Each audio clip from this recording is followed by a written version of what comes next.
I never thought I'd be the kind of person to go camping alone, but something had been nagging at me for weeks, maybe even months. The feeling that I needed to escape the noise of everyday life, to get away from people, and just be alone for a while. It wasn't anything specific, just a general weight I couldn't shake off. So when I found a cabin in the woods that was available for rent, I decided to take the plunge. It was a secluded spot, about an hour's drive from the nearest town. Nothing too fancy, just a simple wooden cabin in the middle of a forest, no neighbors for miles. Perfect, I thought. Peaceful. I packed up my gear: tent, sleeping bag, a small stove, food, water, and the essentials, and drove out there on a Friday afternoon. The sun was still high in the sky, and the air was warm, but there was something in the stillness of the drive that started to make me uneasy. The further I went down the winding road, the fewer cars I passed, and the more I started to wonder if I was really making the right decision. But at that point, I was committed.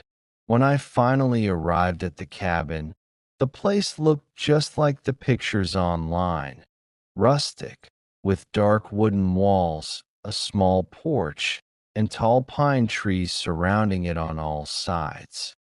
It was exactly what I wanted: isolated. I stepped out of my car, stretching my legs after the long drive.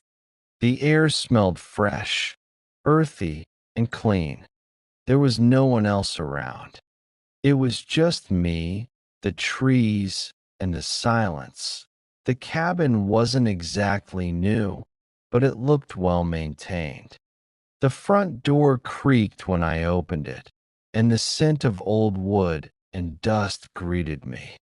I took my bags inside and set up my things, unfolding the sleeping bag on the small cot in the corner, unpacking my food into the tiny kitchenette, and organizing my gear in the small closet. Everything seemed fine. As the sun dipped below the horizon, the air cooled quickly. I went outside to start a small fire in the pit just behind the cabin.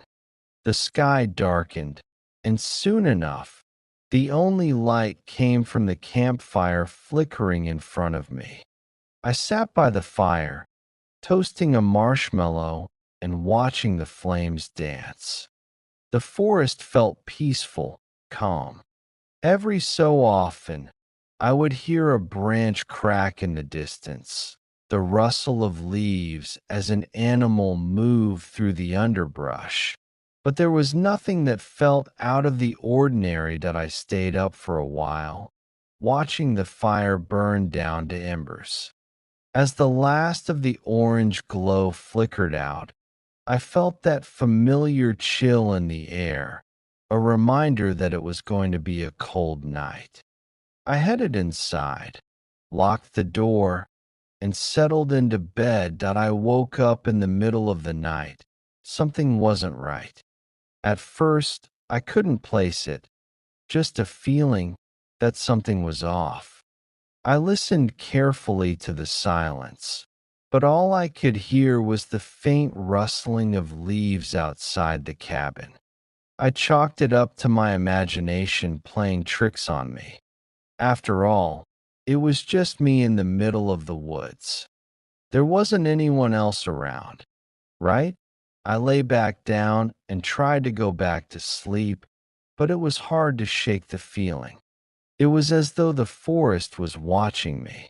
The air was heavy, thick with an unsettling stillness. I told myself to relax, but my heart was racing a little faster than usual.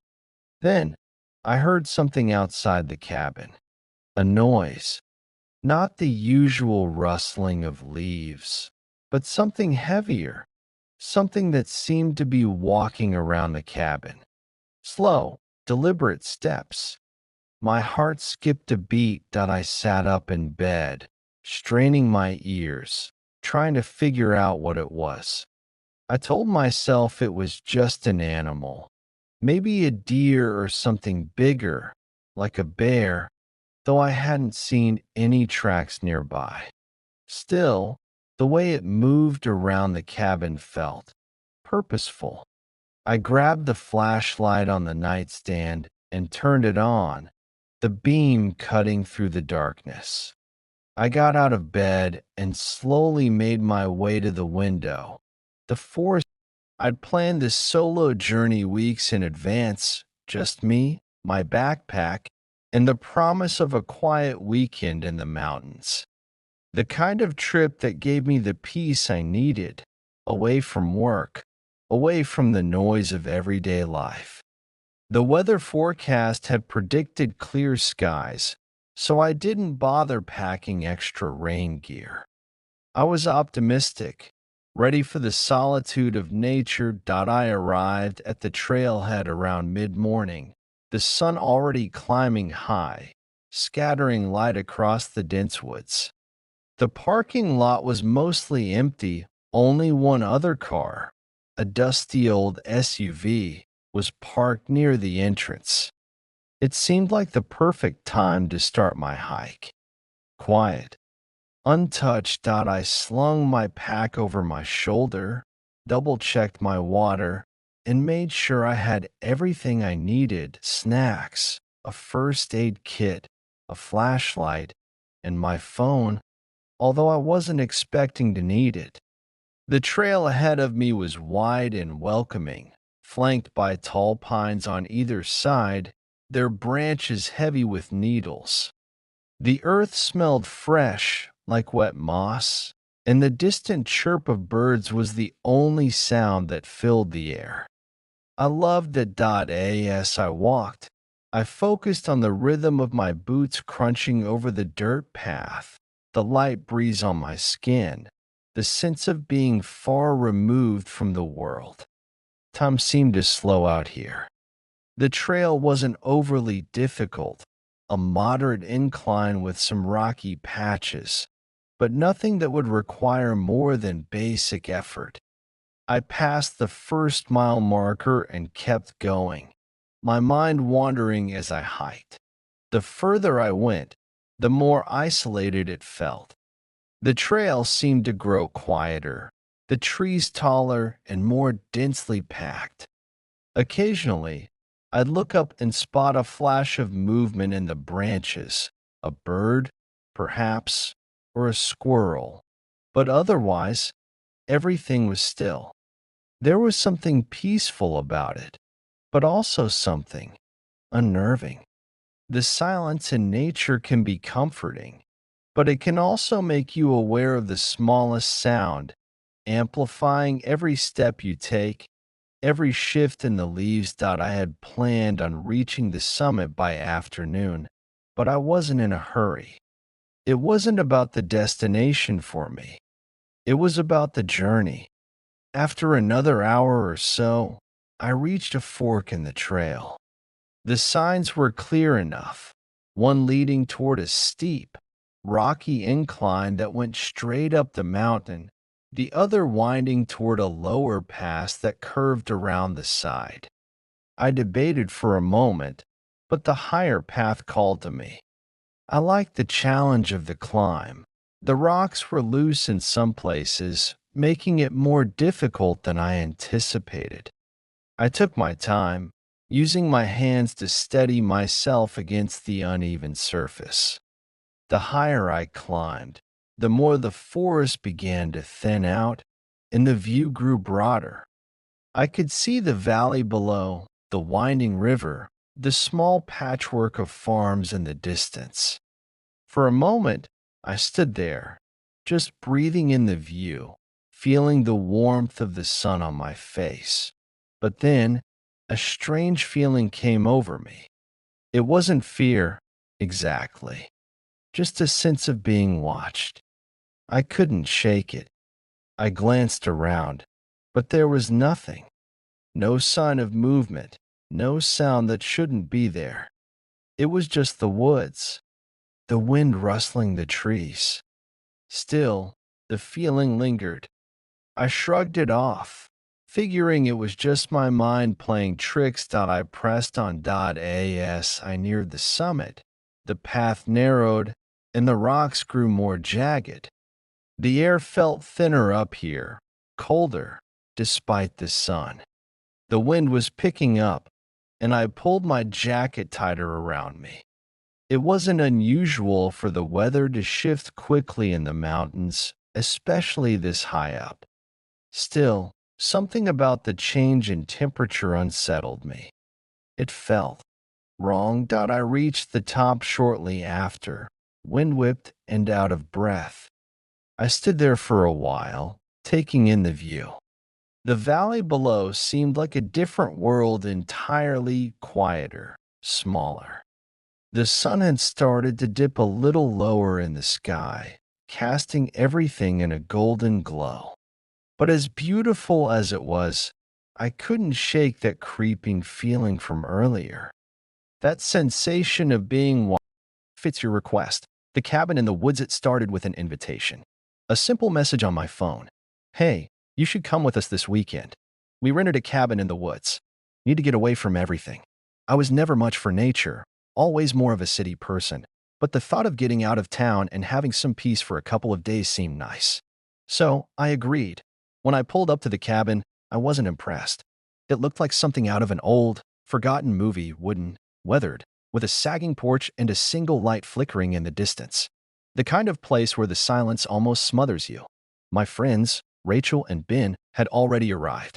They were unloading the car, laughing, seemingly excited about the weekend. Glad you could make it, Rachel said, smiling at me as I stepped out of my car. Ben waved but didn't say much. I didn't realize it'd be this remote, I commented, squinting at the cabin. It was isolated, no neighbors in sight. Just trees, dense and thick, stretching in all directions.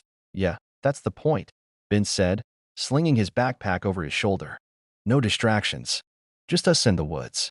I wasn't so sure about that. I had always been uneasy about places that felt too secluded. Maybe it was because I'd grown up in a city, surrounded by people and noise. Out here, it was just too quiet. Almost unnatural. Once inside, the cabin felt older than it looked from the outside. The wooden floors creaked under my feet, and the smell of mildew and damp would fill the air. There was a fireplace at one end of the room, a few mismatched chairs, and a worn-out couch in front of it. The kitchen area was small, with just enough room for a stove, a fridge, and a couple of cabinets. The only bathroom was tiny, tucked away in a corner, with a shower that looked like it hadn't been cleaned in years. The whole place had this heavy, oppressive feel to it, like the walls were closing in. Ben and Rachel seemed to love it, though. They set their bags down and immediately started unpacking. I found a spot on the couch and sat down, looking around, trying to shake the feeling that something wasn't right. By the time the sun began to dip behind the trees, casting long shadows over the cabin, Rachel suggested we go for a walk. We should explore, she said. You can't come all the way out here and not check out the surroundings. I hesitated but decided to go along with it. After all, I wasn't going to sit around in that cabin all night. The woods were dense, with thick trees that blocked out most of the light. The air was cool and damp, and as we walked deeper into the forest, the sounds of the world outside seemed to fade away. There was only the crunch of leaves under our feet and the occasional rustle of branches. The further we went, the more oppressive the silence became. It wasn't peaceful anymore. It felt suffocating. Do you hear that? Ben suddenly asked, stopping in his tracks. He turned his head toward the trees, his expression tense. I listened, but I didn't hear anything out of the ordinary. Just the wind and the occasional bird calling in the distance. Hear what? I asked, trying to calm my racing heart. Nothing. Maybe I imagined it, Ben muttered, shaking his head. But there was something in his eyes that made me uneasy. We kept walking, but the weird feeling stuck with me. The woods seemed darker, more unsettling with each passing step. It felt like something was out there, watching us. But when I glanced around, all I could see were the same trees, the same twisted branches reaching toward the sky. After about an hour, we turned back, and the light was nearly gone. The cabin was barely visible through the trees, just a faint outline in the distance. We hurried back, eager to get inside, but something wasn't right. I couldn't put my finger on it, but the forest felt wrong now.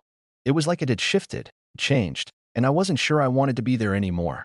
Back in the cabin, Rachel suggested we light a fire in the fireplace. It was already chilly, and the warmth would feel nice. Ben and I helped gather some firewood, and soon the flames crackled, casting dancing shadows on the walls. The three of us settled into the living room, but there was this uneasy tension in the air, like we were all waiting for something. That night, after we went to bed, I couldn't sleep. The silence in the cabin was so deep, it pressed in on me. Every creak of the wood, every gust of wind outside seemed to amplify. I lay in bed, staring at the ceiling, listening. Around 2 a.m., I heard it. A faint sound. It was a thumping noise, like something was tapping on the walls. I sat up in bed, my heart pounding. My first thought was that it was just the house settling. Old houses make noises. But the sound continued, rhythmic and deliberate. Tap, tap, tap. I glanced at the door to the hallway. Ben's door was slightly ajar, but Rachel's was shut tight. I wasn't sure what to do, so I stayed still, straining to hear. The tapping grew louder, closer. I could almost feel it moving along the wall toward my room. I got out of bed, my legs shaky, and crept toward the door. I opened it just enough to peek into the hallway. The dim light from the living room cast long shadows across the floor. But there was nothing. No sign of movement. I thought about waking Ben, but something in my gut told me that wasn't a good idea. I wasn't sure why, but I had a feeling we were being watched. I closed my door slowly and locked it, then climbed back into bed, trying to ignore the growing feeling of dread. I didn't sleep that night. The next morning, I found Ben and Rachel in the kitchen, acting normal. Ben was making coffee. Rachel was looking through the cupboards for something to eat. But I couldn't shake the feeling that something had happened in the night. Something I couldn't explain. Did you guys hear anything last night?